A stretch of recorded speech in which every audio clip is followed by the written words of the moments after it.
So good evening, everybody, and welcome to the first episode of the presenter series for the IACT IMDHA HypnoExpo 2019 in beautiful Daytona Beach. You might look behind me at the beach itself. Gosh, I got to get in the camera here. At the beach itself and the swimming pools at the hotel that we stay at. This is one of the three lovely pools. The expo that we are working our way towards is from May 17th to the 19th in Daytona Beach, but that's just the weekend. And what we're here for is to talk to George Bien tonight and Roy Hunter, and we'll be talking throughout this series to various people that are offering pre and post-conference programs that will be the days before and after those weekend dates. So when you're making your arrangements to come to Daytona, do make sure that you plan an extra day or two before or after so that you can attend some of these wonderful programs that we're going to be sharing with you tonight. So say hello, Karen. Hello, Karen. How are you? I'm waiting for you to say, I'm fine. I could continue. My husband accuses me of having conversations that he's not necessary for all the time because I say his part too. So. Well, it's of course lovely to be here with you again on the inauguration of this series, and again I can't thank you enough for helping out with it and being my second in this endeavor. Thank you so much for actually, I couldn't say that because I'm your second as well, but you got my back and I got yours, and yes. That's a great thing. So, it's kind of a Sonny and Cher kind of combo deal. Yeah. So there's a couple of things I guess we need to tell these people, a little bit of logistics first of all, and that is first that they might want to open the chat room and that's just down at the bottom of the screen. There's a little button that says chat, and that just gives you another place to post things and to make comments and to talk back and forth. And there may be a time during the presentation or afterwards during the questions and answers when we invite people to put something in there as well. So you could do that if you would like. For most of you, somewhere in the upper right-hand corner of your screen, and it may only appear when your mouse is up there, you'll see the words gallery view or speaker view.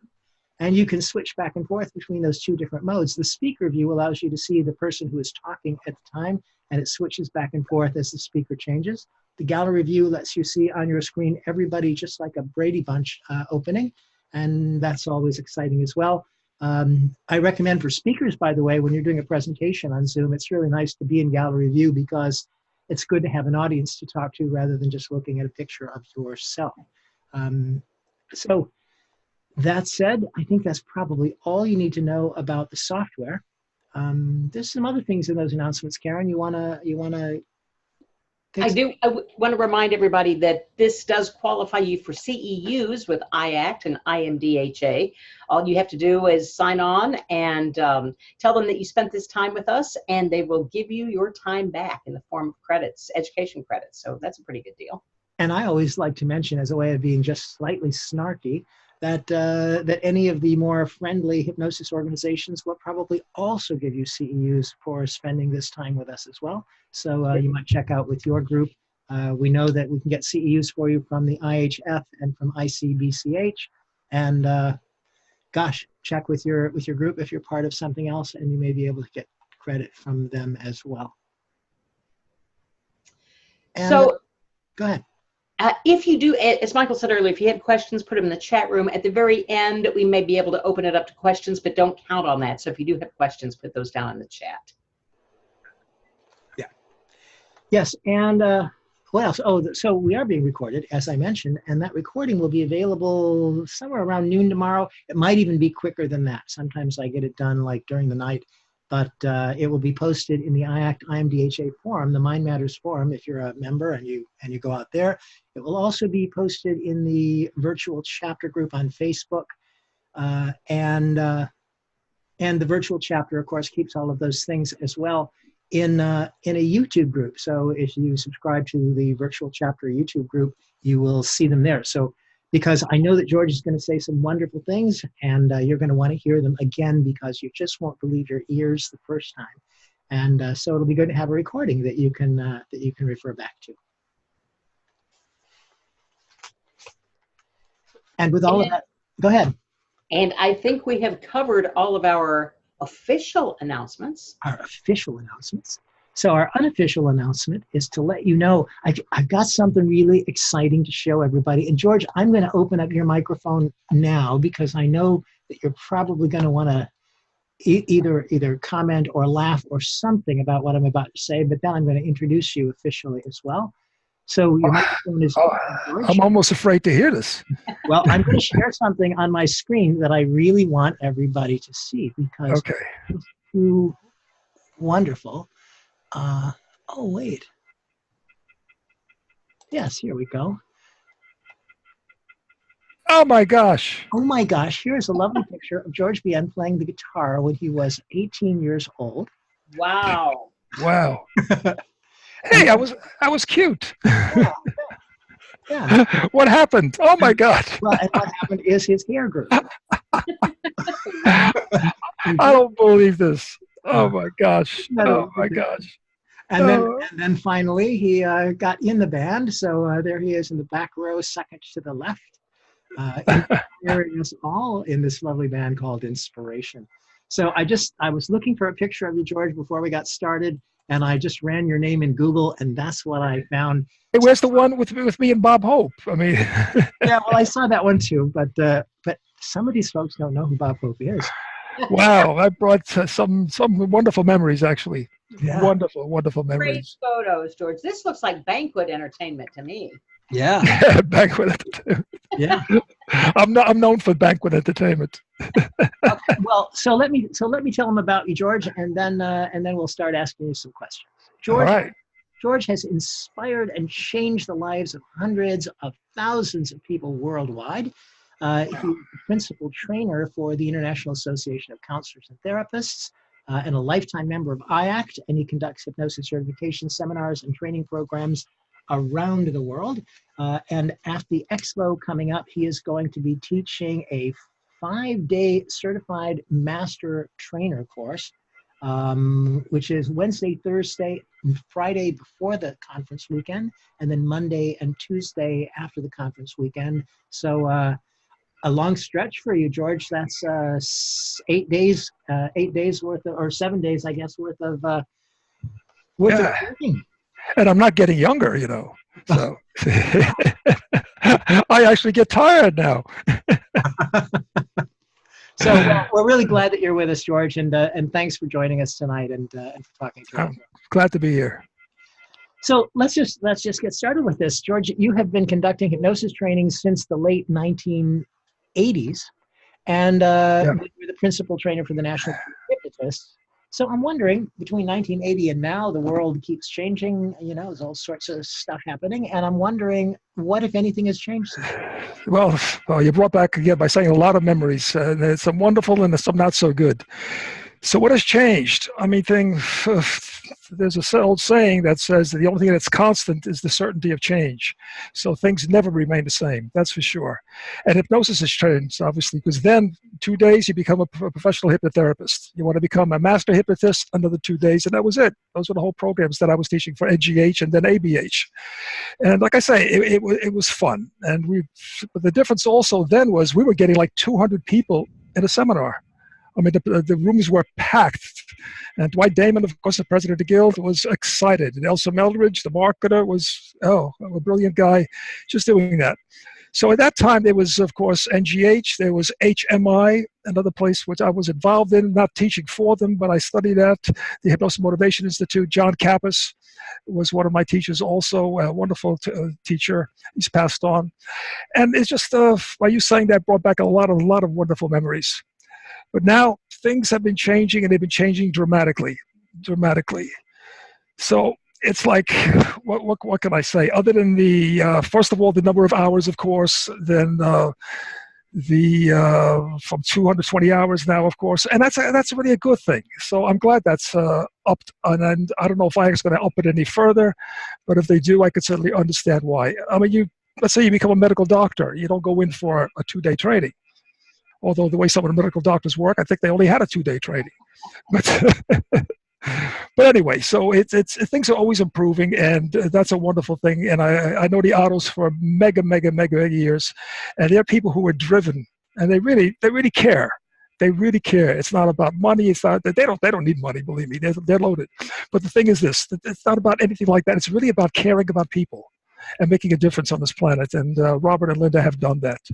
And I'll tell you, you do a seminar with Robert. Oh my gosh! Some years ago, we did some seminars together, and let me tell you, at one point, Robert, I mean, the energy is incredible. So if I'm doing something with him, I've got to up my energy. But then he just ups it, not in competition. He just does it. So then I've got to up that. And at one point, the audience was like, and I looked at Robert. I said, Robert, I think we scared the heck out of them. And it really was like that. But Robert, if you're listening to this, I want to do another seminar with you. I want to do it again. All right. just be sure and drink a lot of coffee. Yeah, you have to. I'll tell you what one of those needles would they get you up or something. I don't know. But yeah. Again, it was wonderful. It was wonderful. But the whole thing is, if anybody wants to do these kind of things, get their speaking in order. Be comfortable around people. Everybody up there has their own challenges, their own shortcomings, their own concerns and things like that, and insecurities. I mean, I don't like my hair. I never liked my hair. This is all spray just to even look like that. So that's one of my insecurities. And if you look at me, you say, yeah, I can understand why you would feel that way. So just know that the people, if you're doing seminars or workshops like that, people up there, they have their own concerns, all their own worries, and they want to make a difference usually. And they want to be recognized for something. Well, do you think maybe a public speaking course or absolutely like that is in order? Yeah, absolutely. And I happen to do a public speaking course, a basic and advanced. It's one of my favorite programs. And because it was not in the cards for me, like you saw those pictures of me as a guitarist, it was wonderful. I mean, playing Las Vegas with Bob Hope, I mean, all these people opening up for Shirley Bassey, Ronan Martin, Sid Caesar, playing with them. And it's just doing Broadway shows. Grease on Broadway I did. Not as an actor, but in the orchestra pit and all these things. But that's what brought me into hypnosis, because I was fine with the guitar. I used to practice 8, 10 hours, 12 hours a day. I loved it. But the light shined on me. That was not in the cards for me. So I had to do something about it. And that's what got me into hypnosis. And it changed the world for me. It changed everything. I look for attention now. I'm looking for attention now. Please say something. I was going to say, you hide that fear of getting attention. Well, you know what it is? When I think about what it was like, and oh man, it was a drag. What are they thinking of me? Oh, gee, I don't know. I hope they like what I'm playing. Gee, I hope I like did I say the right thing? And imagine speaking to a woman that I might have been interested in, a lady? No way, wouldn't happen. And so some of my friends would bring me to a party. They said, George, you'll meet somebody. I said, okay, great. And I'd be sitting there, and eventually somebody probably felt sorry for me, but she'd come up to me and say, hi. And I said, I'll be right back. And I left. But things are different now. I have a wife that I could only dream about, and she's absolutely wonderful. So I'm happy. So, George, if a pretty girl shows up at your training, you don't leave the room, right? You stay and do the training. The pretty girl won't intimidate you anymore, right? Well, the thing is this. If somebody shows up in the room and does what? No, they show up for your training. Oh, yeah. For your hypnosis training. Okay. Girls don't scare you off anymore, right? Oh, no. I mean, come in, come closer. I can't feel your breath yet. Come on. No, and the trainings are a lot of fun, too. I do my best to make it light. Make sure people learn, and they leave learning. But when you're having fun, you learn better, and you remember more. And so I look to make it, but I don't really look to make it fun. It just ends up being fun for me. And like, if somebody sees somebody having a good time doing something, they start having a good time with them, unless they have some issues. And if that happens, well, you have to take care of them. As a presenter, you have to take care of issues in class. Well, I have issues with people wanted to throw a punch at me. I mean, not recently, thank God, but years ago, yeah. When I was working for the National Guild, and we were doing seminars, and man, there were some wild people in those classes. Wild. And then you do like the wolf trap, and you do those kind of things, and you show them that. Then I say, let me do that. And they grab it away from me. I say, no. I mean, they could lose a finger doing that. So there were a lot of things that I had to be concerned about. And let me tell you, I still wasn't really fully, let's say, comfortable in front of a room when I was working for the National Guild. So it's like a Dwight Damon, man. He says, George, you know what? We got 90 people in this next class. They're psychologists and medical doctors. They're not buying it, but you'll take care of that, won't you? Do you know how many Dunkin' Donuts I had that night? Man, but it definitely it sort of built me up. So I was getting used to that. I was getting used to this. Some people who's perhaps a troublemaker, and bring them into the room a certain way so they feel like they're part of it more. They become less of a troublemaker, and you learn a lot of things just by doing and by being. Yeah. So I don't want to dominate this. Come on. So you have learned a lot of things, and that's. Oh yeah, I'm always learning things, especially with you around. Well, I'll keep you honest, George. So here's what I want to know. What, besides public speaking, we mentioned that as an issue for some people. What other kind of things do new trainers have to sort of deal with or overcome in order to be able to do their best? Well, one of the big things, and would hold the trainer back from doing and being his or her best, is something that I had been struggling with for years, and it's not completely over, and that is the curse of perfectionism. And it is a curse. In other words, it never lets you really feel a success. You're simply not good enough. That wasn't good enough. Could have done it better. Yeah, maybe you could have been a dudder. Could have been a dudder. Yeah, even dudder. You're dead. You don't worry about anything then. But the thing is this, as a musician, I had that. I don't have that now. I'm not trying to prove anything up there. So when people go in there and they start doing trainings, maybe they haven't done it before. See, the things we call failures are really learning opportunities. And I know that's easier said than done, but let me tell you something. If I open something up for questions, I learn a lot about the people. And if somebody's, like I say, being a hard nose or something in the class because maybe they have this or that training more so than other people in the class do, I focus on them more. I might even bring them up in front of the room. And not so much to diminish what they're doing, but to share what they're doing. And I learned from everybody in the class. I learned something, and which is really wonderful. Is there anyone, George, any better suited or not as well suited to be a hypnosis trainer? Somebody who really loves the modality. That's very important. Do you love the modality? Has it done something for you? In other words, have you experienced the modality? Because some people go in and they take the training and all of this. Well, do you use it? No, I don't use it. My wife hypnotizes herself every single day, and sometimes for several hours. I hypnotize myself. Well, I don't think I'm in this real time. I don't know. But I'm probably in some sort of state at this moment. And when you're involved in something, you're automatically in that state. And the more involved you are, the more in state you are. So I sort of suggest that people have not just the training, but have the feeling associated with it. And the failures things, these are all learning opportunities. And like I said already, it's easier said than done. But what are questions? I mean, if I were thinking to myself, have I lived fully? Well, certainly by doing trainings, meeting people, engaged in conversations with people, seeing people change in front of my very eyes for the better. I mean, I would say I have loved fully in that respect, or at least to whatever degree I could love. And have I made it? This is a big one, and it's a big one for people who are becoming trainers. Have you made a difference? I mean, when you move to wherever we move to after this existence, will people remember you for something? It's like probably the best. It's not that good for the person, but it's great for you. Somebody says to you, I feel better about me because of you. Mm-hmm. I feel better about me because of you. I mean, that's a phenomenal thing to hear. I wish the person felt better about themselves because of themselves. Mm-hmm. But even that's a start. Yeah. So, like I said, have you lived fully, and have you changed at least one person's life for the better? Important. What have you contributed? What is the mark that you have made on history? And have you made a mark on history? Yeah. Well, you know, so people who are being trained by you, in order to really trust you as a trainer, as you're talking about this, I'm wondering, what are some particular things that you think that people need to believe or understand about you in order to be able to really get benefit from training with you?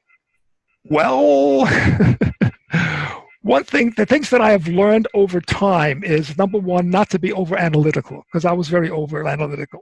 I'm not that anymore, at least I hope not. And I don't expect somebody to do anything for me. it's nice if they help, but I do it for myself. And I don't have what are called control issues. I don't have to control you. I hope you better control yourself. And I'm not looking for proof or anything. If I see something happening, I see it for what it is. It's not always prove it to me. And these are things that people who are difficult in class, prove it to me. Show me how you do that. Yeah, I'll show you how to do it. I'm still not convinced. And I don't really sort by the familiar. In other words, this reminds me of something, yeah, but it's still something other than that. It's not specifically that. So I know that it probably has more value than I probably would give it initially. And these are the things that I think about for myself. So, I mean, if you want to be a trainer, what do you need? Know your subject. Be honest enough to share what you believe, to share the truth with people. And unselfish enough to be concerned with their, not your, with their best interest. That is crucial. And you know, you conduct trainings over and over and over again, and can you get bored? No, because it's a new set of people. And even if the person in that class has done a course with you before, they're not the same person that day, because time has changed. Things have happened. And I don't know if I was going to show this. Please don't take offense to this. But I didn't know I was using this thing today. And I saw this. Certain things happen in class that will surprise you, like this. What in heaven's name is that person doing?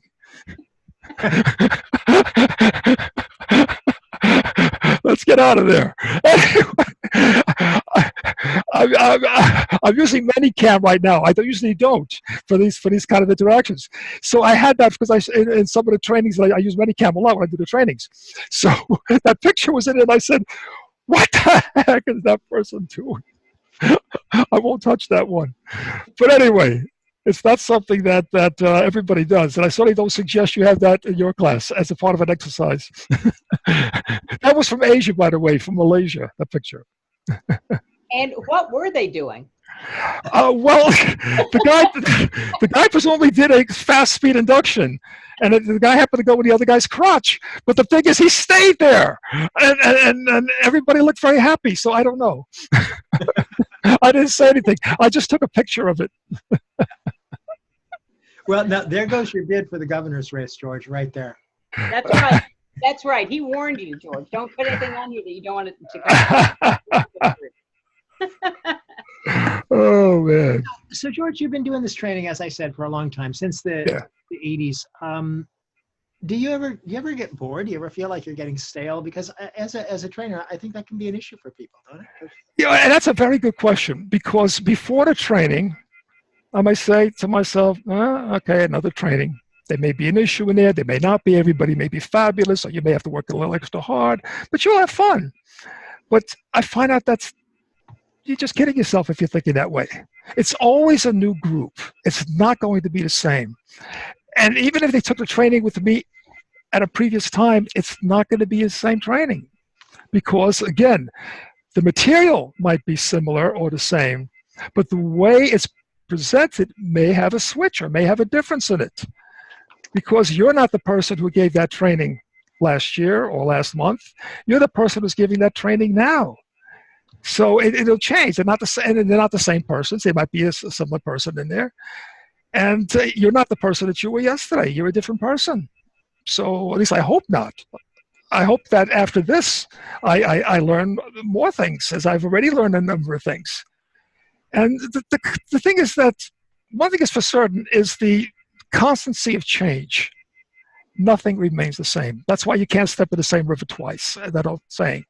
You can't, because the waters are always moving. Likewise, life is always moving. People are always moving. Dimensions are always moving. Things are changing. This may be the same room I was in the last time we did this presentation together. But there's an ab machine there that wasn't there last time, so something there is different. And hopefully you're wearing different clothing. Yeah, exactly. Than the last time. And now ask me if I use that ab machine yet. No. but I will. Okay. I think that there was a cat or something last time as well. I'm sorry, what did you say, Michael? I think that there was an animal in the room last time as well. Was there a cat or something? Oh, yeah, my cats. We have 4 cats. So, George, I'm curious. You said back in the olden days, Mm-hmm. a few years ago, you taught hypnosis in a weekend course. Yeah. Now it's over the course of several days. I mean, it's 220 hours of education now or more. Yeah. What's different? What do you teach now that you couldn't teach in that weekend? Or how do you expand the weekend to 220 hours? What do you teach now? You know what's interesting? You can take the 220 hours and you can actually deliver them in a weekend. Now, the person's leaving are not going to feel comfortable or safe enough doing the very things. So that's the main difference. The main difference is this. I mean, I've added things, of course, over time, no doubt about that. However, it's the consistency and the repetition. As you know, the old saying, repetition is the mother of skill. And the thing is, you do it again and again and again. You hypnotize that person. Well, you know what? For one sitting next to that individual, the whole process is maybe very, very different. Can you change in an instant what you're doing, what you're saying, how you're feeling, the intensity, and even the motivation, and even what's going on around them, the feelings, the concerns, whatever? Can you change in an instant to be able to modify, to adjust? I mean, you come in, I'll come in as George Bien, but I'll come out after being George Bien, Rock Hudson, I only wish, or what do you know, say a lot of the movie stars that I watch, grew up with, that what happens is part of which they have said may come out, or something in a movie you may have seen that may come out. So you're never really the same. And the difference is that in the 2 days, you can't expand on that stuff. It's like, here it is. Okay, here's how you do an induction. Fine. Okay, do a deepening here. And also, there weren't things in there like that we demonstrate now. And let's say some serious things. I don't know if I have anything here. Let's see here. Well, let's say this. I'll just show this quickly in a moment. I don't know if you can hear this. And Not hearing anything. you're not hearing anything. Let me see. I may not be able to, but just to show you just a big, let me see, go a little further.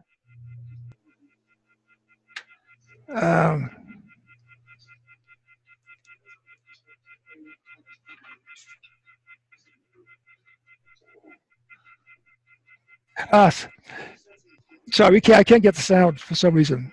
Let me forget about that. The thing is, this person is a major abreaction. They wanted to call medical doctors. They wanted to call an ambulance for him.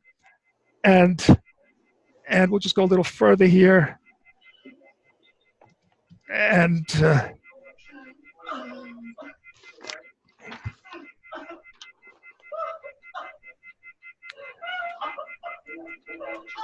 all right. Let me go back. Let me stop that.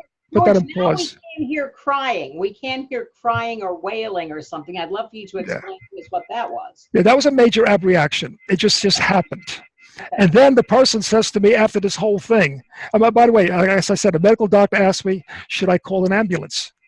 And I had to make a quick decision with that. I said, you all right? I'm sorry, your phone is, I think the phone is on. Can I turn this off? What are you doing? What are you doing? I hear the phone. Oh, okay. Elena said you could hear the phone or something. I can hear it beeping. It sounds like it's... Turn that off. Can you turn this phone off? Oh, is this... I don't have a phone here. Do I have a phone here? Well, that's not a phone, hon. What's this? Oh, that's a phone. I'm sorry. No, it was off. I don't know what that was. It was off. Okay, sorry. But you get a case like that, let's say, and what happens is you have to make a split-second decision. Yeah. Do I have an ambulance? This is not the first time things like that happened. This person's freaking out, and so what I tried to do is get the stuff out. Since he was going with his orally, I tried to get it out of his mouth. And basically, he went to some psychic, and they told her that he would suffer for the rest of his life. Every day would be a day of suffering. I mean, talk about a psychic who you don't want to go to. And that's what that was about. That's in Malaysia, by the way. And I have a number of these things with some major abreactions. And you have to be on your toes. And that, by the way, was a psychic giving a hypnotic suggestion. So yeah, that's a big one. That's a big one from a psychic, because the person believes that psychic. And he was told that he would never, in other words, have anything good in his life. Yeah. And I had to confront the psychic. I mean, the psychic wasn't there, but the aspect. So you have to put your thinking cap on, and whatever goes on, these things happen. Or something like this. Let's say, I don't know if you can't hear that. Let me see if. But here, just a quick thing up here, just to show you. Wait a second. Where is the playlist? You'll see what happens here. Yeah.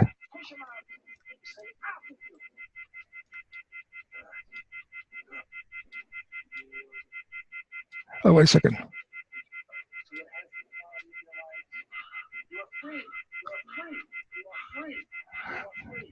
Now, I don't want that to happen to any of you, but what am I going to do with a guy? He's like, so I got behind him, and I had to try to get all the garbage out of his mouth because he was projecting it from his mouth. Yeah. I don't want to scare in case somebody's new to the field and watching this, but I just get lucky. These people come to me for some reason. And all that was a demonstration. That was also in Malaysia, where these two people volunteered. And I was just going to do basic hypnosis on them because we were selling a course. It was a packed room. There had to be at least maybe 60 people or more in that room. And after they saw that, they wanted to take the course. George, I've often suggested that clients come to see us looking for an exorcism of some sort. Their description is, I've got this situation that's got a hold of me, and I need you to say the magic words or the sacred formula or whatever it is to cast this thing out. So that's good. Yeah. Picture of just that. So I hate to rush you, George, but we've only got like 9 minutes before it's going to be time for me to introduce Roy Hunter already. So, oh my. So I really want to ask you the biggest question that I think people are going to want to know about, and then we'll get to anything else that we can cover. Can you give us a description of the course that you've got? What's included in this training that you've got coming up in Daytona? Oh my, just about everything. I'm looking for a workbook, but just about everything you can imagine. It's see, the thing is this: you are going to be a certified trainer, so it's from the most basic to the most advanced, and virtual things that can happen in class. When I put this course together a number of years ago, I made believe I was teaching the course. So when I was typing it out, the pages, or the exact words that I've used over the years, it's as though I'm there actually saying the course and doing the course. And I don't know why I did that, but I figured that would be a good idea, to make believe I'm teaching it and just type out. Of course, the trainers don't have to use the exact language, but everything's there. It couldn't be easier in that respect. And from basic to advanced, all the words that I've used over the years and still use. I mean, you want a definition? It's there, so you want to sound educated. Make a essentially psychophysiological state of aroused, attentive, receptive, concentration, corresponding to peripheral awareness. You will know them like that, whatever it is, because all that stuff is written for you. That's not my definition. That's David Spiegel. It's a good definition. I mean, a simple definition: when thinking moves towards feeling, hypnosis is sure to follow. That's one of my definitions. But all that stuff is in there. Like I said, I was made believe I was teaching the program. So all they have to do is read that, and they have it on audio. That's what I was going to say. There's a whole lot of electronic stuff along with this too, isn't there? Yeah. I mean, the basic electronics. I mean, you're not going to have a TV with me there at the same time in real time, but you will have that there as though I'm with you. Nice. Yeah. And you don't have to use those words or whatever, but I'm saying the exact words over the years that I've used and still use are in there. It's 2 workbooks for the basic course and the advanced course. And of course, they get a lot of videos and things like that of situations. As a matter of fact, they get that video that you see over there, but the sound will be with it and everything like that. And other videos, sexual abuse by father. This young lady just couldn't get things done, and in her life was a shambles. And you see the whole thing, all unedited, and what happened, and how I dealt with that, and how she came over at one session. And then after that, I have actually videos of her doing firewalks with me. And she's sitting there, yes, yes, yes, yes, yes. And this is a person who had no self-esteem whatsoever. I miss doing firewalks. Tell Robert and Linda they should do a firewalk. I said, do it for NGH every year. We did the firewalks. That was the biggest draw. And ABH, the Record Borders Hypnotherapy, Al Krasner, I used to do the firewalks there every year. It was great. I miss him. You know, George, I think one of the best things that we can do as hypnotists is to teach people to walk around the hot coals. I'm with you, Michael. Do the unfire walk, the water walk. But there's all these wonderful things that come along with the course, as you mentioned. There's the every word that they need. There are the videos. There are audio. Yeah, lots of videos, lots of stuff. I mean, just lots of stuff. It's a whole library, really. Yeah. And, I mean, and the thing about that's interesting. You know, here we are on Zoom meeting, and we've got people from all over the world that are on the call right now. So now you tell me. Yeah, I know. It's okay. You can freak out in a minute, but in the meantime, this is really sort of opening the door to the future of training and education and all that. What do you think when you look into the future about how training and stuff are? Oh man, the future. I just see more things done online. I mean, that's just going to happen. Distance learning right now is so popular. I just started doing sessions online. I didn't want to do them because I felt I wouldn't have enough control if the person has abreactions and all of this, but I'm doing them now, and I feel more comfortable doing them online, and more is going online. Mm-hmm. Eventually, I don't know how the autos will feel about it, but there may be a certification that's going to be all online. Well, actually, we've done that. Karen and I have done that. Yeah. Okay. Yeah. Oh, all right. And it can be done. Let's put it this way. It can be done, especially certification programs or something like that, because you can help the person and correct them if necessary, and you're there for them. And it's not like that you left them alone with somebody. Mm-hmm. So yeah, that's what I really believe. I believe that's the education of the future. I mean, think about it. So you get a college degree, you can do it at home. I mean, and advanced courses, you do them at home. And we're still combining it, of course, with some live things. It's kind of fascinating that the way that yeah, at least the way that we've done it is that I've done a weekend in Florida with a group of people, and Karen has done a weekend in Chicago, and then we all get together online for 13 weeks of classes. Oh, wow. There's another weekend with her group in Chicago, and I do one down here. So we're really pooling resources, and this electronic universe is just making it. That's absolutely wonderful, and I know it's just that's the direction. That's going to just continue going in that direction. That's it. So I want to get more and more involved in it, and I plan to train because yeah. As you said, we're doing more and more sessions online. I mean, I'm in Chicago. I see people all over the globe, but it's not just clients in the UK or Johannesburg. It's clients across town in Chicago from me. It is. Not face Chicago traffic and all of that stress, and just do their session online. My concern was always if there were abreactions. That was always my concern, and it's not as easy to do that, especially if the person walks away, they don't hear you. Their earphones drop or whatever they had, and meanwhile they're shaking on the floor like this. That's been my concern, because a lot of the issues that I work with, the sexual abuse issues and things like that, some heavy things, and I have a concern about that. And a person I'm working with right now, where is she in? I don't know, it's a different country. But anyway, I can't think of the name at the moment.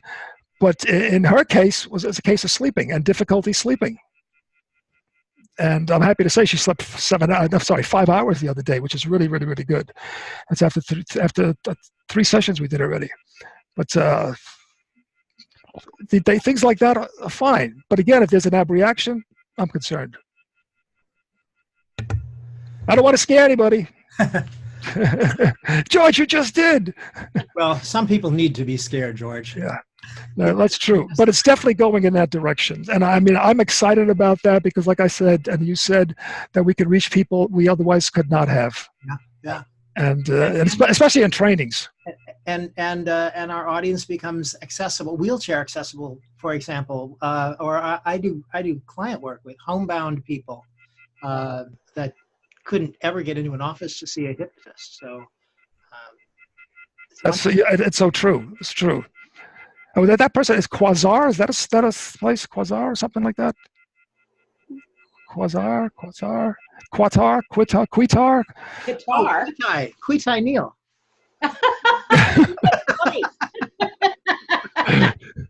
Well, anyway, they're far away, but be that as it may, and I completely agree with you. Yeah, I completely agree with you. Yeah. Any other questions? I'm finally ready. I just want to check the chat room and see. And it is time for us to introduce our next guest, by the way. So let's see if we got one question for you, George, whatever it is, and then we can move on to Roy. Okay. I want to make sure if there's anything that needs to be said or somebody's got a I didn't see one. In the meantime, George, how can somebody get in touch with you if they would like to? Yeah. Oh, they could georgebn@aol.com. That's pretty simple. Thank you, George. georgebn@aol.com, or Hypnosis Changes Lives, one word, Hypnosis Changes Lives @gmail.com. Uh-huh. Okay. So hypnosis doesn't change lives at AOL.com. No, that's George. Just at Gmail. Only at Gmail. At Gmail. That's all. What can I say? At Gmail, they got it covered. Thank you very much. Well, hey, George's pre-conference and training. What are the dates, George? The three days prior to the conference, and 2 days post-conference, and I don't know the dates at the moment. I got it right here. It's May 16th and 15th, 16th, and 17th, and then the 20th and the 21st. Yeah, and let me tell you, I know there's a lot of serious stuff and all of this, but we have a lot of fun too. It's very, very down to earth and real. Yeah. There's a lot of laughter, and at the same time, there's a lot of learning. So it's a combination of both, which I think helps learning. Well, looking forward to seeing you again in Daytona. And look behind me, y'all. Yeah. We'll see you right out there. See what out there? That swimming pool behind me. That's Yeah. I didn't see it. I see it over there. Yeah. I see it now. Is that the hotel? That is the hotel. Are you actually at the hotel? No, I'm not. Well, yes. Oh, yes, I am. As a matter of fact. Oh, because I thought it was something else. No, it's the wonders of a green screen, George. But that. Right, I didn't want to say those words. That is the swimming pool at the hotel. Yes. No, but I tell you, the way your outline is perfect. You don't really have like all those big outlines there. It looks like you're really there. Yeah. And you're a handsome guy anyway, so it helps. Yeah. Thanks. And I can always count on Karen to out me. Well, there you go. All right. Well, listen, George, it's lovely talking with you, and we'll look forward to seeing you. Same here. Same here. And everybody, again, George's course, Certified Master Trainer, is Wednesday, Thursday, and Friday, the 15th, 16th, and 17th of May, just before the weekend of the conference, and then the 20th and the 21st, the 2 days following the conference, right there at that beautiful beach. So we're gonna rock and roll. You don't need to close your eyes and imagine the sound of the waves. All you need to do is to listen. So thanks again, George. And my pleasure. Thank you. Yeah. Thank you. And thank you, Karen. And Roy Hunter, thank you so much. Wow. Oh yeah, there he is. I see Roy Hunter now also. Roy and I go back so many years. Look at that. Wow. So hello, Roy. How are you? I believe. Oh wait, I have just opened your microphone. There we go. Can you hear me, Roy? I can hear you fine. Can you hear me? And Of course. You fine. It was Excellent. dulcet Now, tone. George and I go way back to the late 1980s. Yeah. We've been friends for many years. Yeah. Good man. So it's lovely to see you, and I need to turn the program over to Karen here for a moment so that we can get you properly introduced to the world. And so, Karen, Okay. take it away. This is a hypnotist that I honestly believe doesn't really need an introduction, but I'm going to give him one just in case there is a brand new person and they're unaware that Roy Hunter is a life diplomate of both IMDHA and IPHP. Started teaching professional hypnosis in 1987. He's well known, of course, for writing parts therapy text entitled Hypnosis for Inner Conflict Resolution, Introducing Parts Therapy. He's also written about regression, and he's written about spiritual hypnosis, and he has a whole host of books. But his pre-conference here does center on client-centered parts therapy. So Crown House is his publisher, and he's the author of a number of other highly praised hypnosis books. In the last decade, he's taught workshops in over 20 countries. And in May, he'll be teaching at IACT and IMDHA. Say hallelujah. Roy, thank you for joining us again. And it's so good to see your smiling face. It always is. Are you well? Thank you. Yes, it's an honor to be here. I wish I could say my wife as well. She's had a very difficult last 3 or 4 months. I'm so sorry to hear and out of that. the hospital several times. So I'm doing a lot of caregiving nowadays. Wish Joanne well for us, and I thank will her for do that. sharing you for about 45 minutes with us tonight. Yeah, thanks. Yeah, I told her she has to get by without me until 9:30 our time. Well, will she be coming with you to Daytona this year? Do you know yet? She is planning on it. We are both hoping that that'll be the case. She Good. misses not being in our winter home in the Vegas area this year, but with her health setback, the doctors advised us to stay near family. So she gets a taste of what we thought we'd get away from by wintering in Las Vegas. We've had snow on the ground for 2 weeks, and I can count on one hand the number of times in 4.5 decades we've had snow on the ground 2 weeks here in the Seattle-Tacoma area. Yeah. Well, you will get away from all of that in Daytona. Indeed. Roy's pre-conference on client-centered parts therapy is Wednesday and Thursday prior to the conference. Correct. And Roy, it seems self-explanatory, but please just tell us about client-centered parts therapy. Well, parts therapy is based on the concept that we all wear different hats. Right now, you're seeing my hypnotherapy instructor cap. A client sees my hypnotherapist cap. When I want to do something to have fun for a change, have some R&R, because I'm a workaholic, I put my inner child cap on. And all of us have known about the inner child, or most of us have, for decades. Bradshaw really made the inner child concept popular back in the middle and latter part of the 20th century. And in parts therapy, basically, it's a form of mediating. So if a client comes to see me to quit smoking and doesn't respond to the normal positive approach that I use of projecting him or her forward in time to bond emotionally with the benefits, I tell them, well, there's a part of you that wants to quit smoking, and that part of you motivated you to invest your time and money for these sessions. But there's another part of you that wants to keep on smoking, otherwise you wouldn't need my services in the first place. So I'm going to use hypnosis and talk to that part of your subconscious or your personality that wants to keep on smoking, and then talk to that part of your subconscious or inner mind that wants to quit smoking, and I'll be a mediator. And basically, I call it client-centered because I don't tell the parts what to do.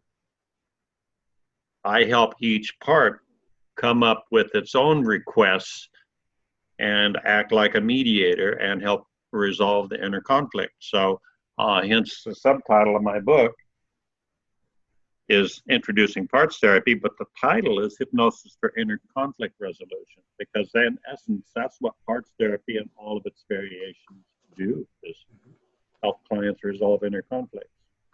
I mentor a client, Roy, who is a psychologist. She's an LCSW, and she's just recently took a training on, it was a weekend training on the meeting room, which you may recognize as a conference room or parts therapy, right? And yes, it's a variation. Because of all of the steps that they were required to go through. And I said, you know, we can simplify this whole thing. Take your training, but I want you to simplify it by reading Roy Hunter's book. And I sent her to read your book to get thank you. a deeper understanding of what it was all about. And I really think that she was going out to see clients befuddled because it was just so complicated. She needed it pared down just a little bit. So I want to thank you for making it so much easier. I've organized Charlie's work because Charles Tebbets was a pioneer of parts therapy, and I organized his work into a step-by-step protocol, and I've revised it a few times through 3.5 decades, but it has passed the test of time. And prior to Charlie's passing, he asked me to continue his work. So I devoted an entire chapter in my parts therapy text to a short biography of Charlie.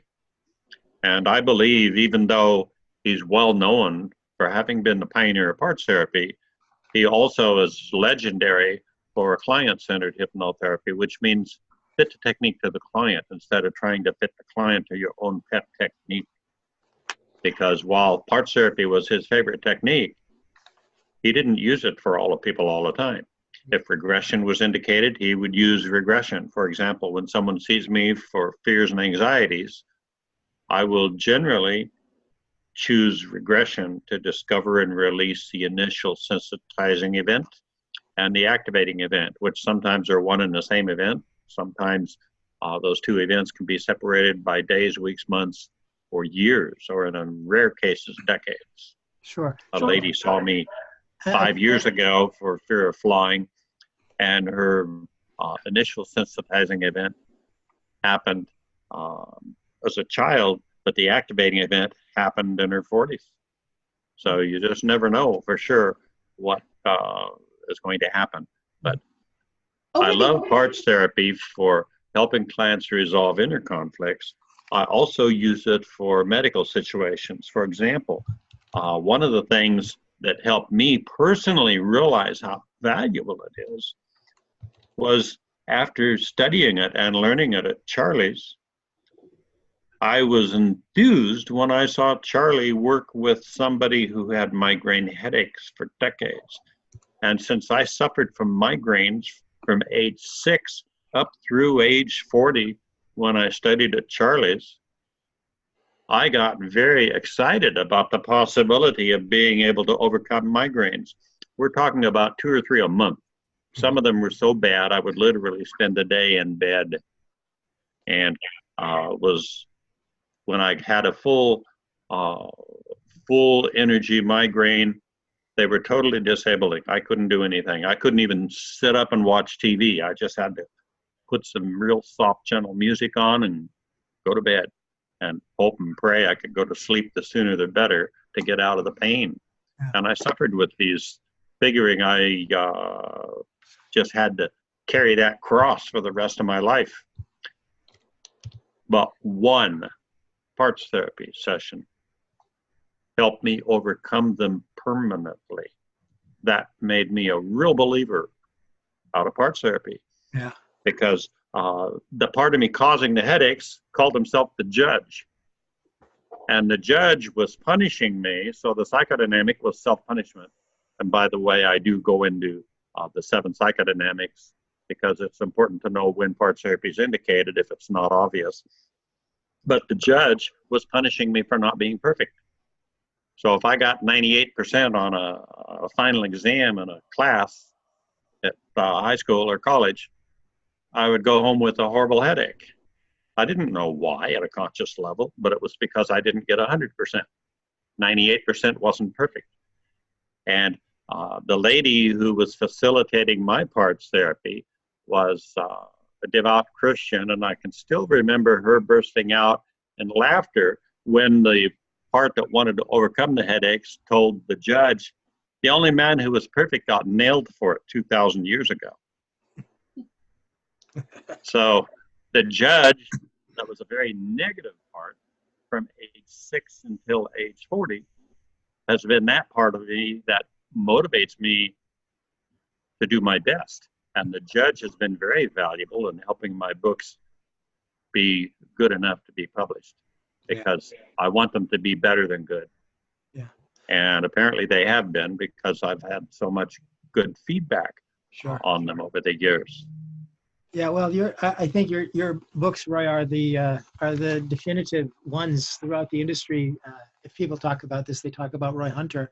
Roy, I just want to make sure that people understand, for the folks that are listening to us tonight, that you have this pre-conference course. The 2 days pre-conference is the parts therapy course, but then 2 days post-conference as well is a train the trainer course for people that want to become trainers of parts therapy. And I know we'll talk about that a little bit further on, but I just wanted to get into the frame. What I'm interested in now, you mentioned it a minute ago, and I think this might be really useful for folks listening. When is parts therapy indicated? You've done quite a bit of work in this area, and in terms of defining and sketching that out. So what can you tell us about that? When a client has an obvious inner conflict, or you've attempted another hypnosis approach and it doesn't work, and they are sabotaging the suggestions, it's fairly obvious that it's indicated. Sometimes it's not so obvious, in which case I'll use idiomotor responding. And based on which categories they answer yes in, I can determine whether to use parts therapy or choose regression or a different technique. And I do cover that in my 2-day workshop. Also, if it's a medical hypnosis situation and I have permission from the client's examining physician to use hypnosis, then obviously, based on my own success of parts therapy helping me permanently overcome migraines, I will use parts therapy for a medical situation. And let me give you a case summary on that. A lady saw me in the early 90s for weight loss and succeeded totally. Years later, she came back to see me again for weight loss, because after her husband dumped her for a young, attractive woman, she put on a lot of weight out of the stress and grief of losing what she thought erroneously was a good marriage. And I used parts therapy the second time around, but then she came in on the 4th session and said she was facing a very serious operation because she had cancer, and the surgery had a 50-50 mortality rate. And she was scared spitless of it. And then, of course, I gave her my medical disclosure that if I was going to use hypnosis for the cancer, that I needed written permission from her doctor. So a week later, she comes in with an RX pad, hypnosis okay for cancer, and the doctor's scribble was underneath of it. So I stapled that to her disclosure. And I used the spiritual application of parts therapy in her case because she did believe in God, and her higher power part told her to practice a peaceful place meditation and use her peaceful place trigger several times prior to the operation, that it would reduce the anxiety and make it easier for her to go through the surgery and give her a much better probability of a successful procedure. And then also to use the peaceful place meditation during recovery, and it would shorten her recovery time. Her doctor was very pleased with that outcome. So the basic short answer to the question is, 1, if there's an obvious inner conflict, or 2, when it's not obvious, if parts therapy is indicated from the responses to the finger response questions, idiomotor responding, or 3, if it's a medical hypnosis, then I'll talk to the part that created the disease or medical problem in the first place. So Roy, I want to remind you, you and I think, have known each other from somewhere in the middle of the 80s as well, online. At a really the old alt not hypnosis. That's long gone, isn't it? Or is that still around? I'm sure it's long gone. And in fact, I got from you during those days a Word maybe it was Word Perfect, if it wasn't Microsoft Word, version of the Art of Hypnosis, I believe, that you sent me by email. So it's one of my cherished things. Oh, So that's an oldie goldie. yeah, It's so now in its third edition. yeah, and you have you carried the mantle from Charles Tebbets, and you carried it well, and you carried it proudly, and you give a lot of respect and homage to your teacher. And Thank at you. the same time, I want to make sure that the world is clear that Roy Hunter has made some incredible contribution here of his own. And I'm curious as to how it is through the years that you have revised the work that that Charlie gave you to begin with. My biggest revision is in being a mediator instead of an arbitrator. Charlie arbitrated. He would call out the parts, ask each part what its job was, and he went through most of the 11-step process that I teach, because I teach a step-by-step process that has passed the test of time. And when you have detours, when the subconscious doesn't go down the path properly, there are ways to get around the common detours. I also include how to do that in the workshop. But Charlie would tell the parts what to do. However, he was a master debater. He was a debate champion when he was young. I'm lousy at debating. So I found it was much safer for me to mediate after I had several sessions go south my first few months in the business. And then that's the biggest update I've made. It was amazing sometimes to see Charlie sitting in the class, telling this part what to do, telling that part what to do, and he would just basically give instructions, just like a professional arbitrator would. He called it the great debate, and Charlie coddled that great debate. He loved it, and he loved talking about it. But in 1990, he called me up on the phone and said, "Hunter, what's this I hear about you're not teaching the great debate at Tacoma Community College?" I said, "Charlie, I'd like to come up and talk to you in person about it." So I went up and told him why I had been teaching mediation for the 3 years that I had been teaching his course at TCC, and that I had been practicing mediation ever since a few months after finishing his course.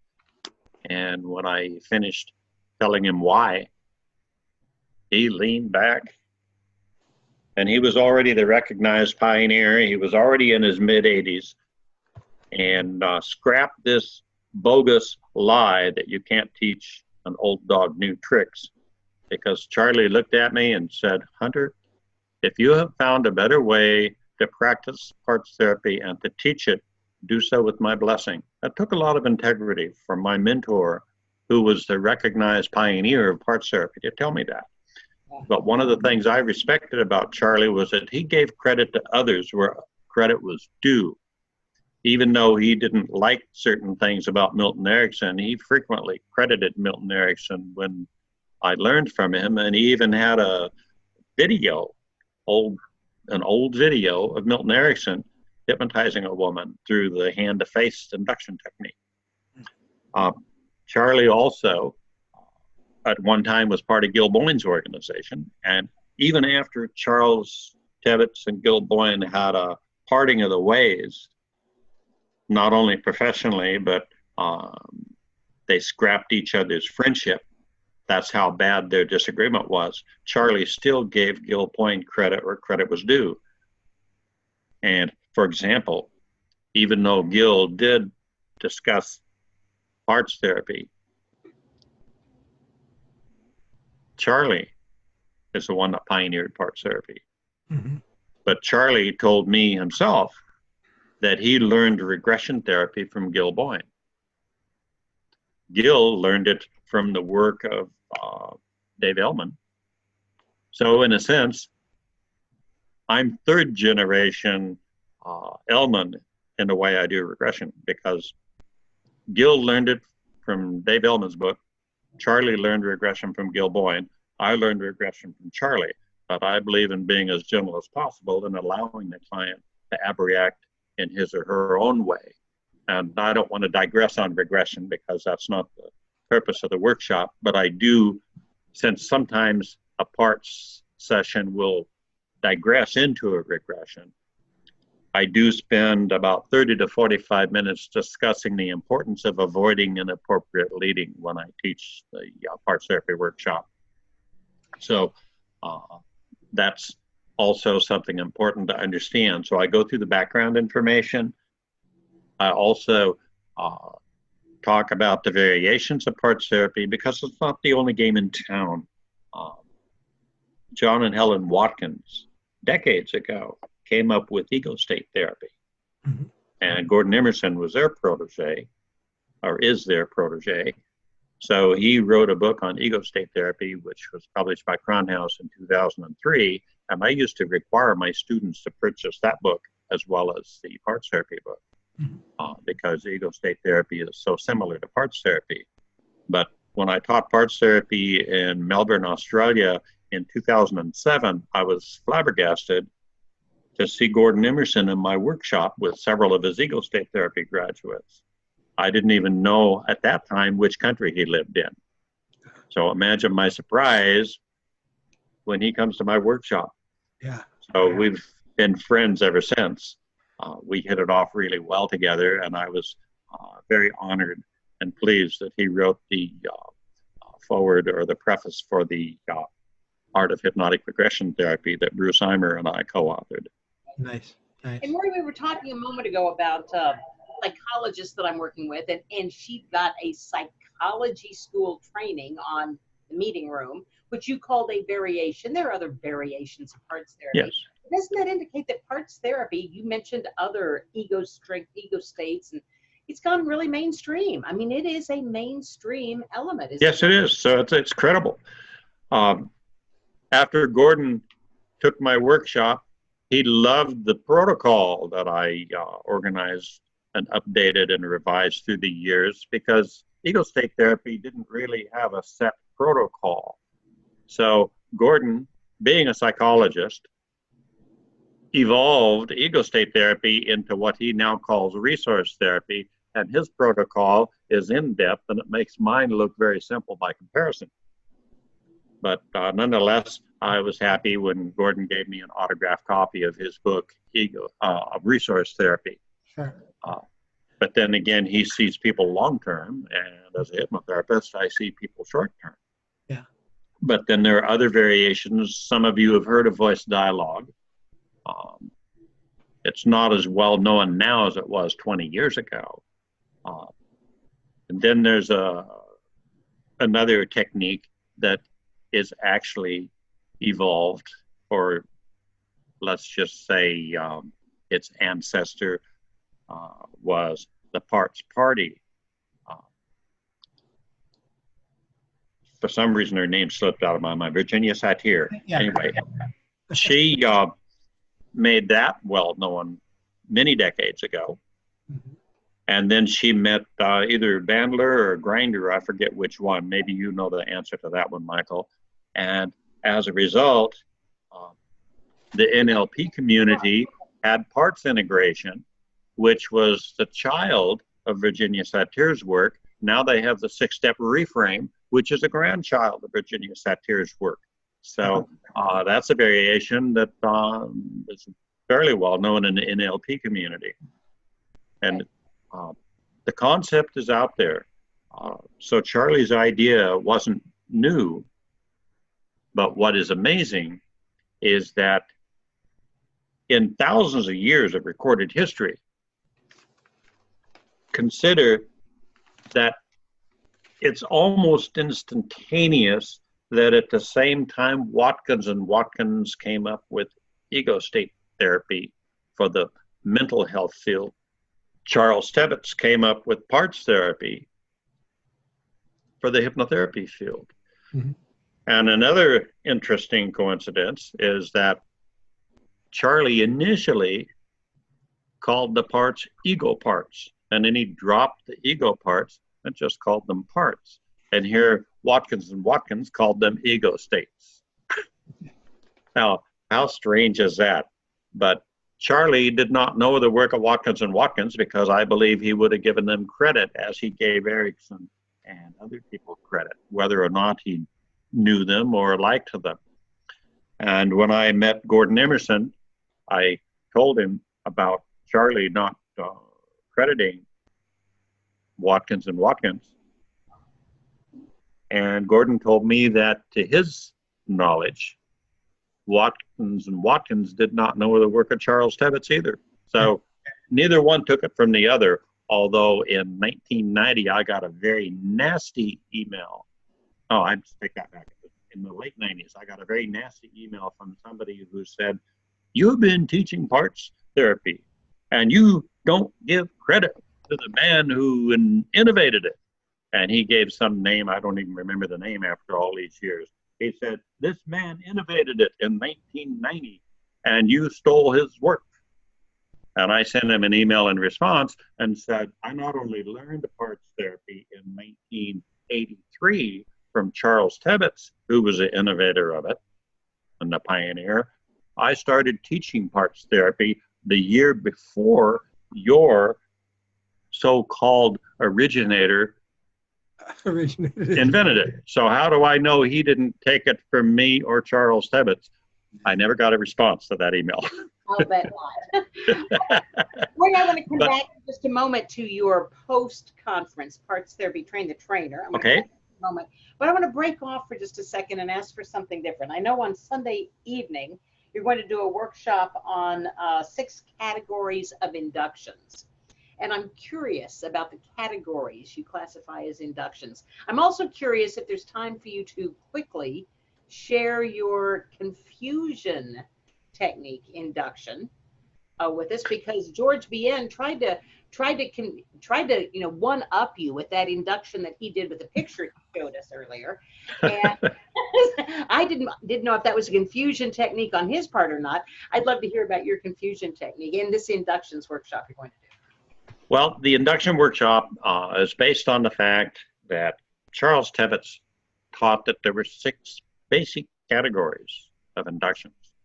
Like there are 3 primary colors that compose all the colors. He said all inductions have one or more or fit into one or more of the 6 basic categories of inductions. And he said if you master the knowledge of these 6 categories of inductions, the number of inductions that are possible are either as limited or as limitless as your imagination. The first category is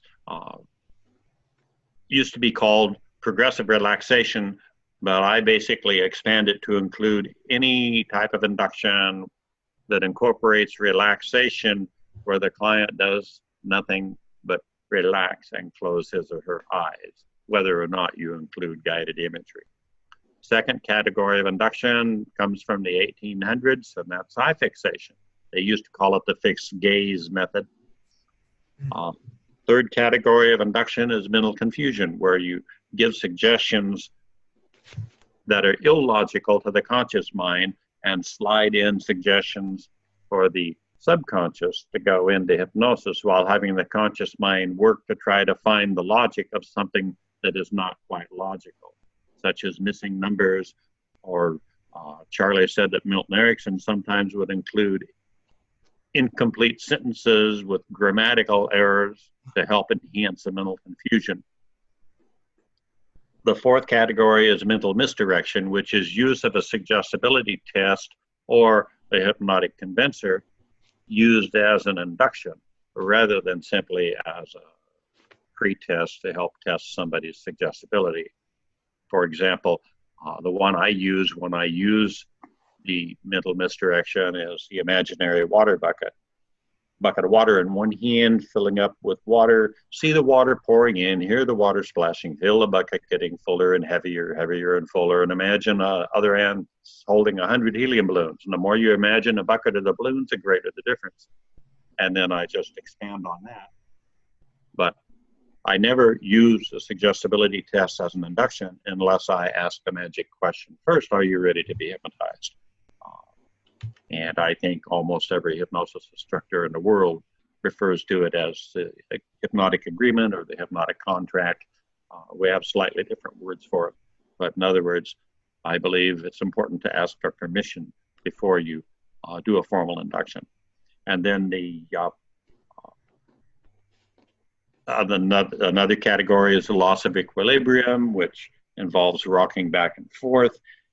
And though I normally don't respond to progressive relaxation, about 30 years ago, I traded sessions with a lady who had a rocking recliner, and she was gently rocking the recliner back and forth in rhythm as she counted from 10, 9, deeper, deeper. And I went very deep because I'm very kinesthetic, and the rocking motion was the loss of equilibrium. So combining that with the progressive relaxation did a real number on me, much more so than usual, because usually I need a mental confusion. I'm a very analytical person, and I was an analytical resistor in Charlie's class to the point where nobody in this class could get me deeper than a light state. And that was frustrating to me as a student because I was envious of the ones that would go into somnambulism. And then the sixth category is sudden surprise or shock to the nervous system. Charlie said when you combine loss of equilibrium with a sudden surprise, then that's shock to the nervous system. Sure. But there's an induction that doesn't fit any of those six categories, which is if you give somebody a post-hypnotic suggestion for instant induction, which I do if I work with an analytical resistor who takes a long time to get deep enough, I'll establish a post-hypnotic trigger for instant induction for the subsequent visit. I think that could qualify as shock to the nervous system, because when that trigger is initiated, down they go. So when I'm client, I recommend that the person that I trade sessions with or the person that hypnotizes me set up an instant induction trigger with me, because more than once I have been known to bring myself out of hypnosis if I'm not deep enough before they initiate part surgery. So it's been, what was a challenge has actually been a blessing, because in Seattle-Tacoma area, we're in Microsoft territory, Boeing country, and also Intel. So there are a lot of analytical people here in the Pacific Northwest. So the mental confusion I use, Charlie taught two methods. One was where the client counts backwards from 100 and you give suggestions, one number per breath, starting with 100. And anytime you skip a number or repeat a number, you go deeper. So each time they skip a number or repeat a number or take two breaths in between numbers, and in the meantime, while they're counting, I'm giving some suggestions with grammatical errors included. And then I might also throw in some math, like say they get down to 71. I'll say the next number might be 10 times 7, or perhaps it's 6 times 10 plus 5. I did that by intuition once when I had a realtor who was determined to resist the mental confusion induction. The other method is where the client opens eyes on odd numbers, O for odd and open, and closes eyes on even numbers. I don't tell the client O for open and odd. I tell people I'm teaching that induction to.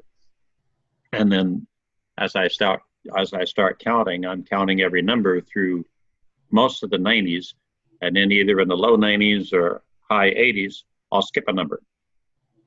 And oftentimes, 30 to 40% of the time, the client will open the eyes if the last number was even, and I skip an odd number and come up with an even number next. And I'll pay attention very closely to whether the eyes are open when they should be closed or closed when they should be open. And I'll say whether or not you're aware consciously, whether you forget to remember or remember to forget, open or closed, odd or even, or vice versa, or versa versa. Each time that happens, you go a little deeper into hypnosis. And your subconscious knows anytime your eyes are open when they should be closed or closed when they should be open. And perhaps the next number is 75, or is it 9 times 8? And I'm not going to give you the whole induction, but that's kind of the way I do both versions of the mental confusion. And then when I'm doing the eye closure, eye open, when I get down to 75 or 80, depending on how often they trip up, I'll start counting by 5s. 65, 60, still weaving in incomplete sentences as suggestions, phrases, deeper, each number, deeper than before. You can either forget to remember the next number, or remember to forget the one before, or the one that followed before, or the one that comes afterwards, or is it before? Each time you forget to remember or remember to forget, open or close, you go even deeper, deeper than before, or deeper than afterwards. Yeah. And, and I'm weaving in the numbers by 5. And then when I get down to 10, I'll go from 15 to 10, 987, deeper yet, 654. It's amazing how easy it is, because the numbers either become more and more unimportant or less and less important. 3, 2, double the hypnosis or triple the trance. Number 1, going so deep on 0, you're way down. And then I've demonstrated this in a group, and half the people in the room don't remember that I say the number 0, and that's the only time I use the number 0 is when I do that eye open, eye closure one. Sure. So, and amazingly, a number of people in the room think 40 or 50 is the last number I say, because I'm telling them so many times you can forget to remember the next number, or forget to remember the one before, or remember to forget the one afterwards. And each time you forget to remember or remember to forget, you go deeper than before. Now, one thing I've learned that's important, if you do the mental confusion induction, it's important to give a suggestion for remembering the suggestions, because oftentimes even the analytical resistor will have a spontaneous partial hypnotic amnesia. And in some cases, I found out years ago when I first started teaching hypnosis, some students who were analytical resistors would have a total hypnotic amnesia when I used the mental confusion because of the suggestions of forgetting to remember. But when I'm client, that's the best one to use on me. Yeah, Roy, I need to interrupt you. This is great stuff, and having these kind of casual, candid moments with you is just a wonderful thing. So thank you. I appreciate that you're sharing all that about inductions. We only have 4 minutes left. Oh, wow. And so I just got to get to the post-conference. Yes. Well, I want to ask you specifically about certification in parts therapy, and then about the trainer training, if you can kind of just let people understand how that all works. You'll get a certificate of continuing education for the 2-day workshop. There's an optional certified parts therapy facilitator certificate that you can receive for a small additional fee. I'll talk about that there. It doesn't have much meaning yet, but I'm hoping that while I'm still alive, it will have extra prestige. And then the certificate for being a parts therapy trainer will be available to those who take the post-conference workshop, because I believe strongly that it's important to teach parts therapy properly. And because there are others who've taken parts of my work and parts of Charlie's work and don't teach it properly, I have set mine aside by calling it client-centered parts therapy. And to be certified to teach client-centered parts therapy, and in order for me to make sure it's taught properly, I have organized the entire parts therapy presentation into a PowerPoint presentation, which you can use the first 2 or 3 times you teach it so that you can teach it properly.